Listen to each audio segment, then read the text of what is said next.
Hi guys, welcome back to my channel. I'm Jasmine, and for today's video, I'm going to be explaining how I ended up having emergency surgery while pregnant. So I went to my doctor's appointment for the anatomy scan, and if you guys know what the anatomy scan is, it's like the big appointment that everyone's looking forward to. You find out the gender, you get to see all parts of your baby, everything. So we went to the anatomy scan, and during the scan, they were saying like, oh, he's not cooperating and like all this other stuff. Even though I made sure I had caffeine to like make sure that he would move, but I guess he was like not moving the way that he was supposed to. So anyway, we're going through the scan, and the nurse like leaves, well, the ultrasound tech leaves, and a nurse comes in and she's like, so I need to get you guys officially checked in. And of course we were confused, like the appointment's already over, but okay. So she takes us into this other room, like your average doctor's office, and she's like getting my vitals, and she's asking about the previous bleeding that I had and if I've had any since, and she's like asking about cramping and like all this weird stuff. And we're just like, okay, like maybe this is just what they do, I'm not sure. And then she goes, okay, so we're gonna take you into a conference room and we're gonna have a doctor come in and speak to you. So we get into the conference room and it's literally 4 walls, a table, and like 3 chairs. And I was like, this is not good. Like, they don't do this for any doctor's appointment. Like, this is crazy. So I start freaking out, and I'm just, ready for the doctor to come in because the doctor always takes forever, especially when you're expecting bad news. So the doctor comes in and she's all like happy and excited, and I'm like, oh, okay, maybe I can calm down for a second, but no, she played me. So she comes in and she's like, oh, I just want to let you know everything looks good. He looks really healthy and like all this other stuff. She's like, yeah, there's certain things that we couldn't see, but that's normal. So you guys will just have to reschedule, come back another time, and we'll just hopefully be able to see everything that we need to.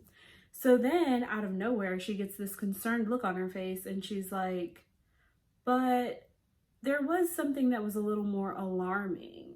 And I was like, great, here we go. I knew something was coming. So she said that when they measured my cervix, that it measured about 2 centimeters.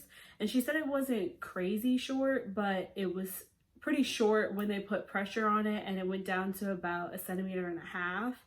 And she's like, so we need to do something about this right now. And I'm like, okay, like, I mean, what can we do? So I'm thinking like it's serious, but it's not as serious as like something being wrong with the baby. So she tells us that there's these options, like we can do a hormone, progesterone, and it's supposed to stop the uterus and the cervix from contracting, and that should help, stop things. But then she goes, but we've also done a lot of research in the past year, and we're not too sure how effective it really is. So I was like, that's not gonna help me. So what's next?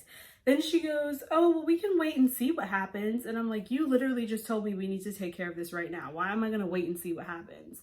And then she goes, also, there's a surgery called a cerclage where they literally sew together your cervix. And I was like, well, that doesn't sound like something I want to do either.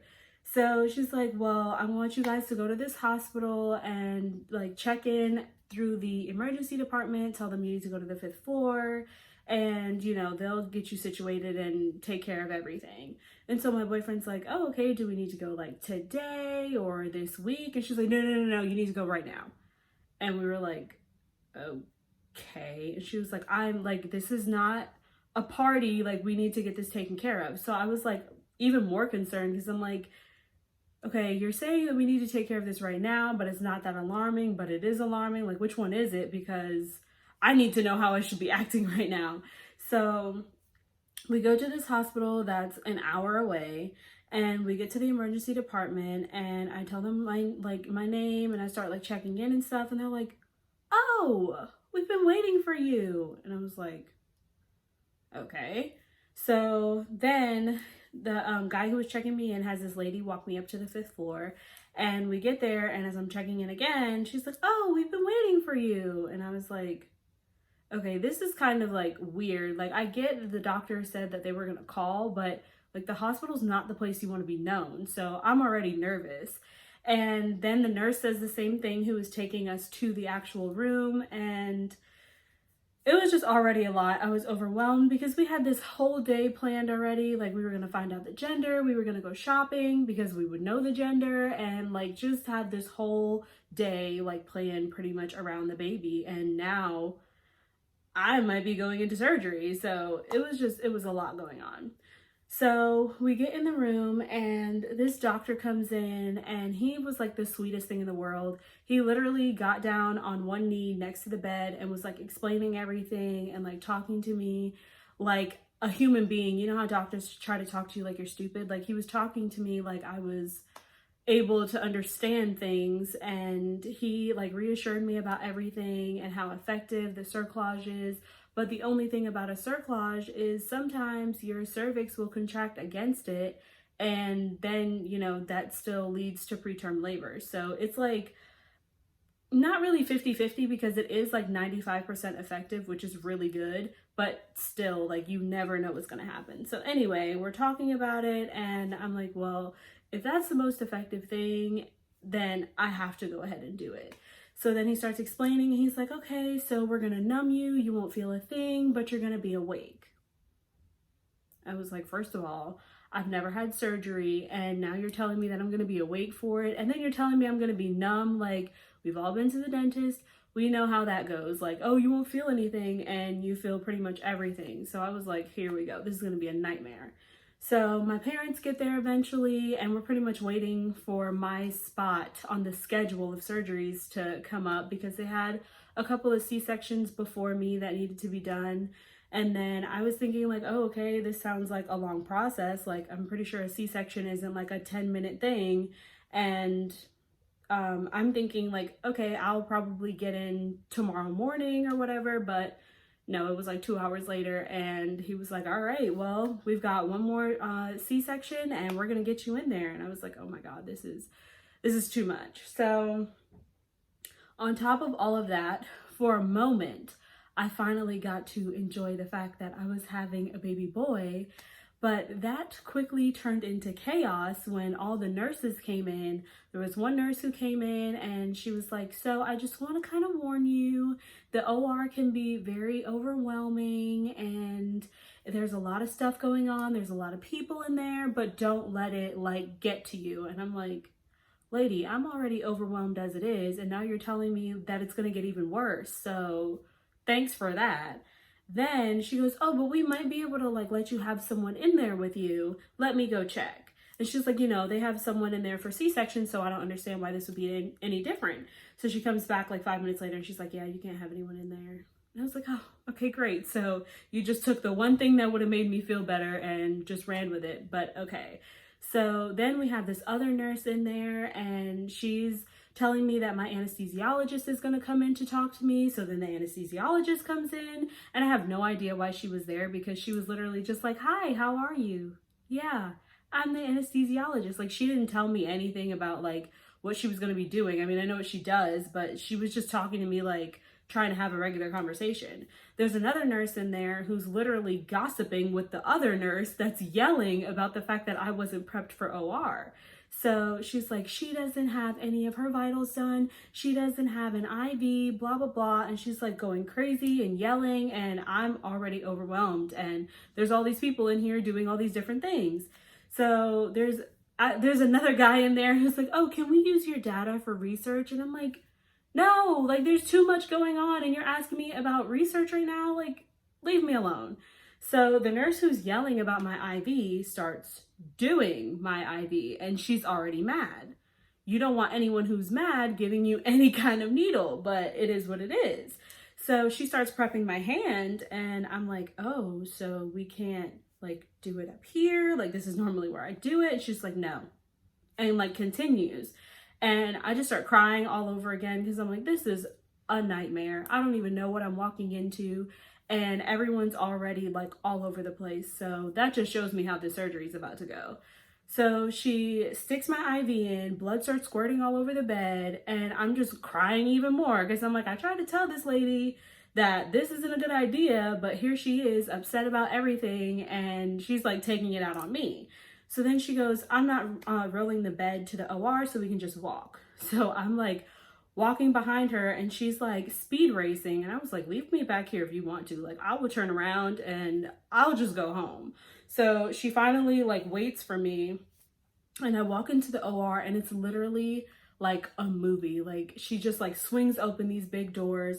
There's like 5 different people in there, from prepping needles, getting medicine, doing all this different stuff. And I just start to panic, but I'm like calm mentally, but physically I'm in a panic. So they tell me to get on the operating table and I go to get on the table and I'm like, oh, I can't reach, it's too high. So they get me a step stool. And they're like, oh, I'm like, I still can't get up there. So they're like, oh, we'll put the bed all the way down. And they're like, well, the bed's all the way down, so you're just really tiny. And then like everyone in there just busted out laughing. And I'm in the middle of a panic. I was like, this is not a time for joking. Like, what is going on? So anyway, I make my way up on the table. The doctor comes in and he's calming me down again. He's like talking to me, making sure that I know everything that's going to happen. He's like, I promise you, we do like so many of these, that nothing's going to go wrong. Just relax. So I slowly start to relax, but I'm also like hyperventilating, I'm gagging, I'm sweating, like I can't calm down. But mentally, again, I was so calm. Like all I could think was, I have to do this for my baby. I'm going to get through this. It's going to be okay. But like, again, physically, I'm going through it. So the anesthesiologist starts doing my needles. They weren't that bad, but it's the fact that knowing a needle is going in your back, in your spine, is still just like, I guess that makes it a little worse. But they really weren't that bad.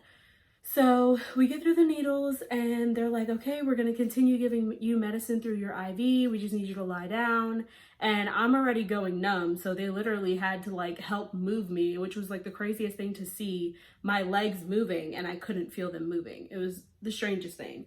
But anyway, once I finally get numbed, I get laid down and I'm like starting to calm down. I just like start laughing hysterically. And everyone's just like, what is wrong with this girl? Like, you were just in here full on panicking and now you're laughing in the middle of surgery. Like, okay. So we get through the surgery and everything's fine. I honestly didn't feel anything. The most I want to say I felt was a little bit of pressure, but it really wasn't like, my fear was that I was going to feel actual stitches or something, but I didn't feel anything. And we went back to the room. My family was there, my boyfriend was there, and I want to say afterwards the most frustrating thing was the fact that my legs were numb for, I want to say, about an hour. So, you know, I couldn't move, I couldn't sit up the way that I wanted to or like do anything. I literally was stuck the way that they put me on the bed. And then after that, I want to say that I did feel kind of like a little bit of cramping or like soreness from where the stitches were, but it wasn't that bad. Like, you know, we get through our periods and stuff, so it wasn't even close to that, but it was just annoying because it was scary. I didn't know what was going on, but at least it was over. So I had to stay there for 24 hours. You have to stay for 24 hours so they make sure that you don't start contracting against the stitches or anything. And it was a brutal 24 hours, low key, because the nurses were in and out every hour to 2 hours all through the night. And you know, when they come in, they don't care that you're trying to sleep. They're like yelling to the next nurse and whatever. They don't care that it's 4 o'clock in the morning.